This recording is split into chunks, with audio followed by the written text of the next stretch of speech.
This week on Christian World News, the never-ending nightmare of the Yazidi people. Like these children who witnessed decapitations. Meet the nun who's helping victims of ISIS to heal. Plus, we take you to a restaurant that's also a mission field. How this Texas couple is feeding both body and spirit. And inspiration is a four-letter word, L-O-V-E. The Lord who did for me what I could not do for myself. Meet the amazing artist who dedicated 6 years of her life painting the story of God's people.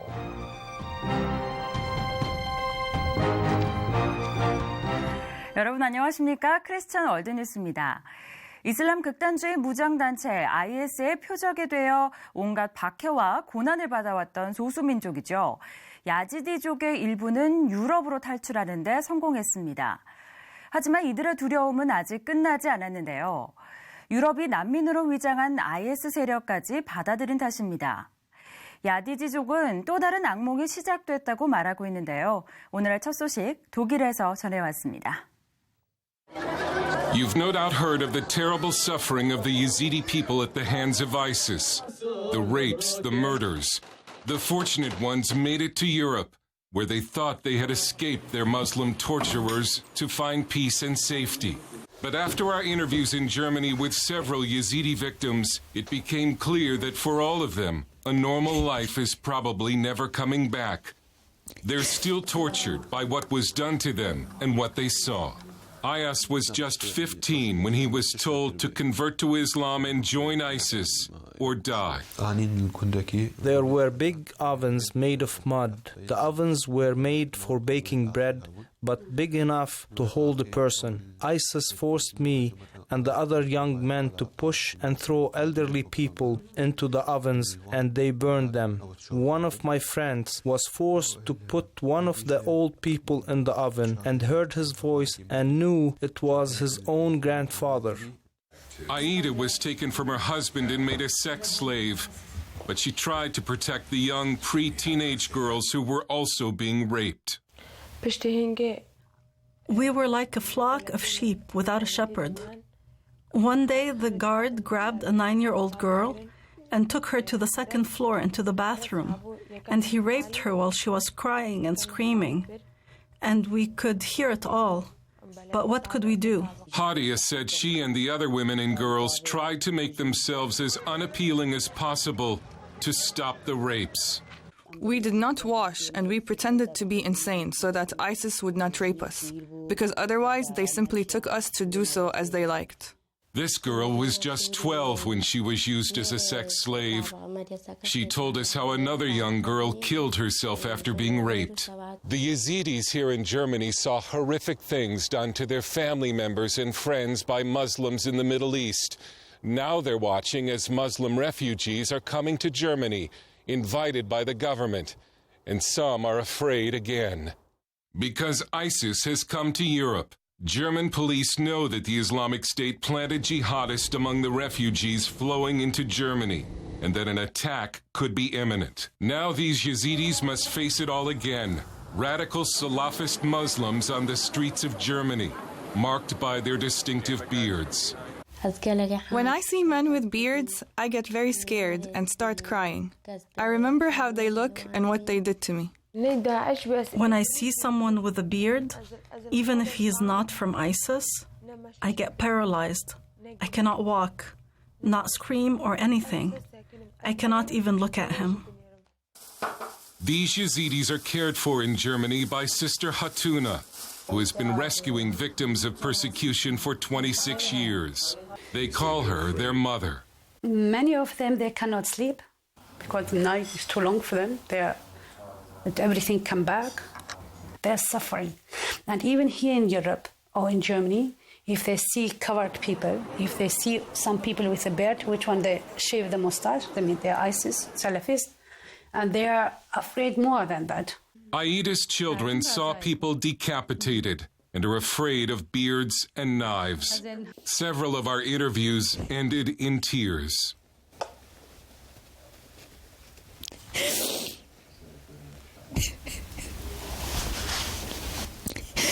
I feel with them, you know.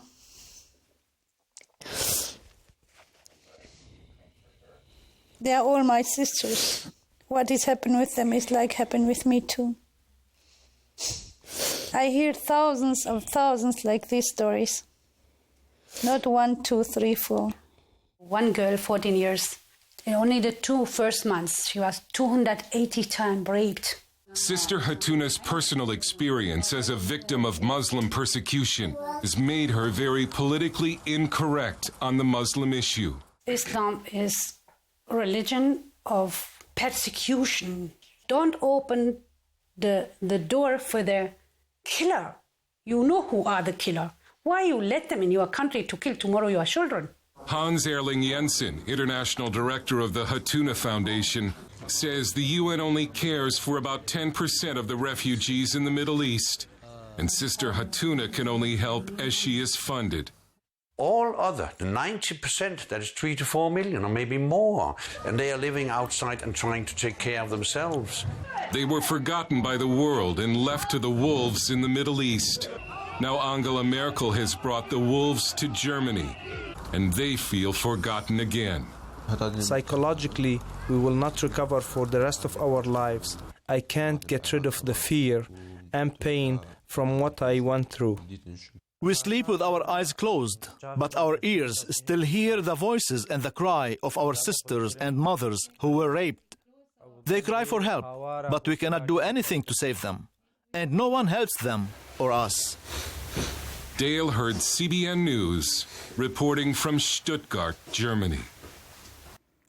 레바논과 요르단, 터키에 있는 난민 수용소에는 내전을 피해 시리아를 탈출한 난민 수백만 명이 지내고 있습니다. 이들 중 다수는 바로 아이들인데요. 아이들에게는 삶의 터전만큼이나 중요한 것이 바로 교육이겠죠. 하지만 난민의 수가 너무 많아 이들 국가에서 아이들을 모두 수용할 수는 없는 상황이라고 합니다. 이 같은 상황을 해결하기 위해 한 기독교 사역단체가 나섰습니다. That's why Sat7 Kids airs a program called My School throughout the Middle East. The 90-minute show gives children lessons in math, Arabic, and English. Sat7's Rital Al-Munair told CBN News it's vital to give refugee children an education. Otherwise, when they're 14 or 15 or 18, they cannot read or write, and they don't have work. Can you believe what will be the situation of the frustration, the hopelessness, and they will be maybe very easy target for extremism. And this is what we don't want to. Al-Munir says My School is aimed at helping children not only read and write, but also how to think, so that they can become leaders who will change the Middle East. 이슬람 극단주의 무장단체 보코하람에 납치됐던 두 번째 여학생이 구조됐습니다. 소녀는 2014년 보코하람에게 납치됐던 276명 중 한 명이었는데요. 이번에 나이지리아 북동 지역에서 구조된 97명 중 이 소녀도 포함되어 있었다고 합니다. 소녀는 첫 번째 여학생이 탈출한 지 이틀 만에 구조됐습니다. The young woman was flown to Abuja Thursday with her infant daughter to meet with the Nigerian president. She told the president some girls had died, but many remain in captivity. In all, 219 Chibok girls remain, 219 Chibok girls remain missing. Coming up, a taste of Texas. This popular restaurant is flavored by the Christian faith of its owners. 스테이크 많이들 좋아하시죠? 미국 텍사스에는 음식을 좋아하는 미식가들이 많은 것으로 유명한데요. 바로 이러한 텍사스의 지역적 특성을 활용해 그리스도의 복음을 전하는 한 스테이크 레스토랑이 있다고 합니다. 함께 가보시죠. Welcome to Taste of Texas. This landmark steakhouse in Houston is famous for selling certified Angus beef. You could also call it a museum of Texas history with guns on the wall and artifacts and documents from heroes of the wild frontier like Sam Houston and Davy Crockett. But there's more to this restaurant than meets the eye. The owners call it their mission field. So when we get to work in the morning, we walk this huge 18,000 square foot, 500 seat restaurant. And pray for all that God will bring to us on this day. Because this is our ministry. My wife is very faithful about that. She will walk, and I'll go with her, but she's the instigator of this. She'll walk the four corners of the building and pray for the employees and the customers. Ed and Nina Hindi are bold about their Christian faith. This is the first thing you see when you walk through the front doors. A cornerstone with 2 scriptures proclaiming God's faithfulness. And then once inside, customers are greeted with Christian music. In the restaurant business, I was taught a long time ago, there's 2 things you don't ever talk about. One is religion and the other is politics. Well, those are 2 subjects that are near and dear to our hearts. Religion, of course, our faith being our first and foremost. The doors of Taste of Texas opened 38 years ago. Today, it's the largest independently owned restaurant in the state and the top 30 in the country. They serve thousands of customers each week and employ more than 200 people. TripAdvisor lists it as number 4 out of nearly 7,000 restaurants in Houston, but it wasn't always this successful. When your business is not doing well, I mean, you find yourself on your knees in prayer, in anguishing prayer. And, it wasn't too far. I finally just asked, well, Lord, what do you want me to do? At a time when we were really broke, we had borrowed $10,000 to open, and at the end of 8 years, we were $250,000 in debt. And God encouraged us to be persistent. So the Hindis committed the restaurant to the Lord, and their persistence paid off. While this steakhouse, rich in Texas history, may go down in history itself, the trials didn't end there. In 2010, they lost their son in a skiing accident. He was married to a beautiful young woman. They had 3 small children. And in a blink, he was gone. He caught an edge skiing, hit a tree, tore his aorta, and was gone in the blink of an eye. And when you get that phone call, it shakes you really all the way down to your foundation. It didn't shake our faith, but it did cause me, and I guess anyone involved in that situation, to sit down and just say, okay, in the midst of this storm, what do I really believe? Ed says Christians often find themselves in a storm or in between storms, but can take comfort in knowing that God is there in the midst of it. That's certainly been the case for the Hindis. About a year ago, a twin-engine plane Ed was piloting crashed when someone put the wrong fuel into it. It'd be like putting diesel in a Porsche, and then just enough for us to get back up in the air again before both engines quit. And we found ourselves in a cloud layer over East Texas, and we came down right on a highway and lived the walkway, open the door of the plane, and walk out. And that is absolutely a miracle of God. Ed says he's happy to have an extra year added to his life. Now he's going on year 2. In the meantime, he and his wife and their entire family will keep running Taste of Texas as they make plans to expand. And they will continue honoring the Lord with their lives and even their restaurant decor, displaying true Texas tales of the famous frontiersmen who were also passionate about their Christian faith. Tracy Winborn, CBN News. Terrific story. Coming up, the Wall of Life. We take you to Jerusalem to show you how one artist brought the Bible to life, from Genesis to Revelation. 전 세계 유명한 박물관마다 꼭 있는 것, 바로 성경 속 내용을 표현한 예술 작품들인데요. 최근 예루살렘의 한 화가가 아주 놀라운 작품을 완성시켰다고 합니다. 바로 창세기부터 요한계시록까지 성경 전체를 벽화에 담은 건데요. 작업 기간만 무려 6년이 걸렸다고 합니다. 예루살렘으로 함께 가보실까요?